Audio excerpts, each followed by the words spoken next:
Welcome to our channel.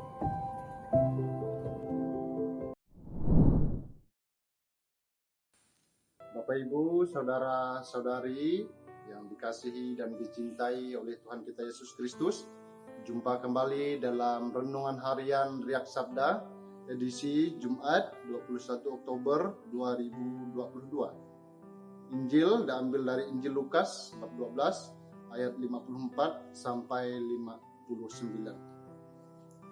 Bapak Ibu, saudara-saudari, serta pencinta Riak Sabda dimanapun Anda berada, tentu kita tahu, mengerti bahwa manusia merupakan ciptaan yang paling sempurna di antara ciptaan-ciptaan lain.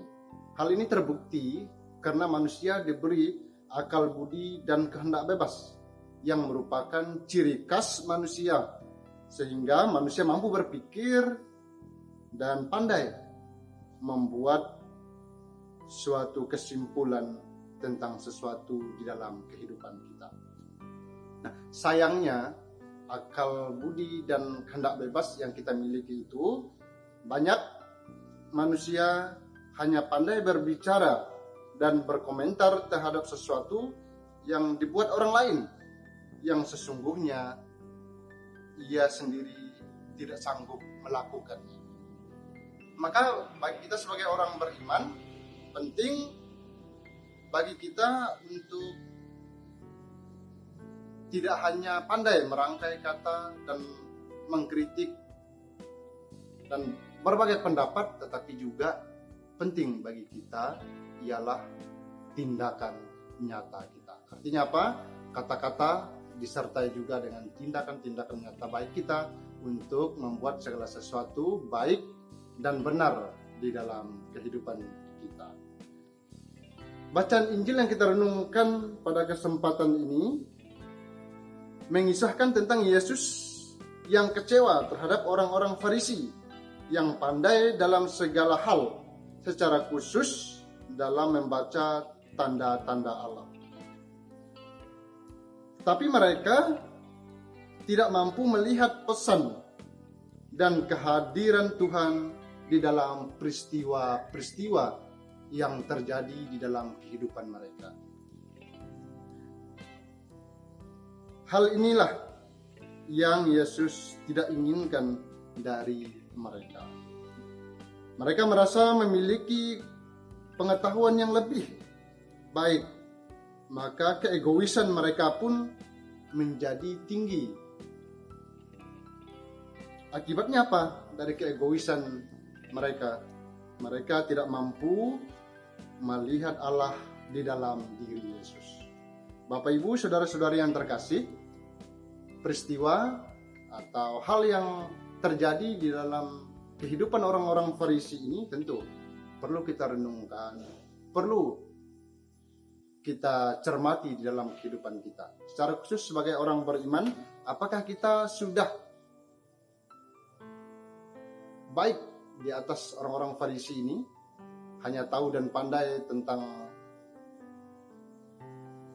segala sesuatu yang terjadi di dalam kehidupan mereka? Atau kita sudah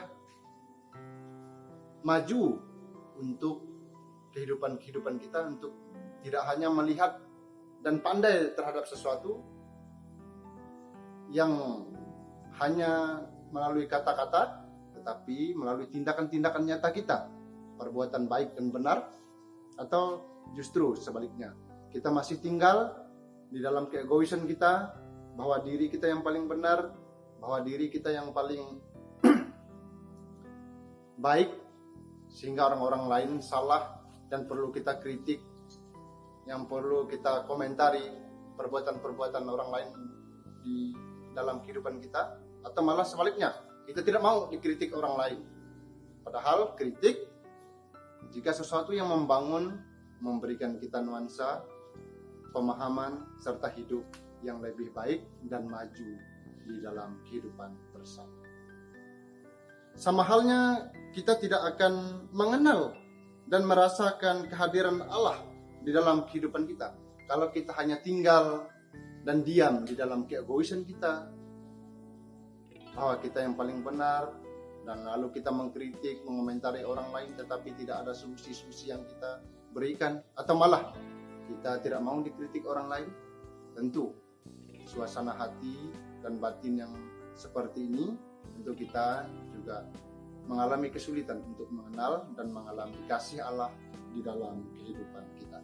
Bapak Ibu, saudara-saudari yang terkasih, dengan peristiwa yang seperti ini tentu sebagai orang beriman yang menjadi penting ialah kerendahan hati menjadi sangat dibutuhkan bagi kita sebagai orang beriman dalam melihat tanda-tanda kehadiran Tuhan yang sungguh nyata di dalam kehidupan kita. Kerendahan hati justru membawa keselamatan bagi kita sebagai manusia untuk menilai zaman dan mampu menilai mana yang baik dan benar. Terkadang kita hanya jatuh kepada melakukan yang baik, berbuat baik dan lain sebagainya bagi kita sendiri, belum tentu baik dan juga benar bagi sesama kita. Maka perlu dan penting bagi kita sebagai orang beriman melakukan kebaikan dan juga benar atas tindakan-tindakan yang kita lakukan di dalam kehidupan kita. Selain kerendahan hati, tentu hal yang juga penting bagi kita sebagai orang beriman ialah kita perlu dan membutuhkan iman untuk memberikan nuansa-nuansa hati kita kedamaian dan ketentraman. Untuk itu, Bapak Ibu, saudara-saudari yang terkasih, penting bagi kita bahwa kita butuh telinga untuk mendengar, butuh mata untuk melihat, dan hati untuk menyimak peristiwa-peristiwa yang ada di sekitar kita. Dengan demikian kita mampu melihat sesama kita, melihat orang-orang di sekitar kita, orang-orang yang baik, orang-orang yang benar. Sehingga kehadiran kita bagi sesama kita dan kehadiran sesama kita bagi kita sungguh-sungguh kehadiran yang mendamaikan, karena Allah sungguh-sungguh hadir di dalam kehidupan kita kalau kita melakukan kebaikan dan kebenaran. Oleh sebab itu, Bapak Ibu, saudara-saudara yang terkasih, karena Allah hadir dalam ciptaan dan terlebih khusus dalam sesama kita. Bapak Ibu, saudara-saudara yang terkasih, semoga renungan yang kita renungkan melalui bacaan suci ini sungguh-sungguh menggerakkan kita untuk rendah hati dan mampu mendengarkan, mampu melihat segala sesuatu yang ada di sekitar kita, bahwa Allah sungguh hadir, bahwa Allah nyata di dalam kehidupan kita. Tuhan Yesus memberkati.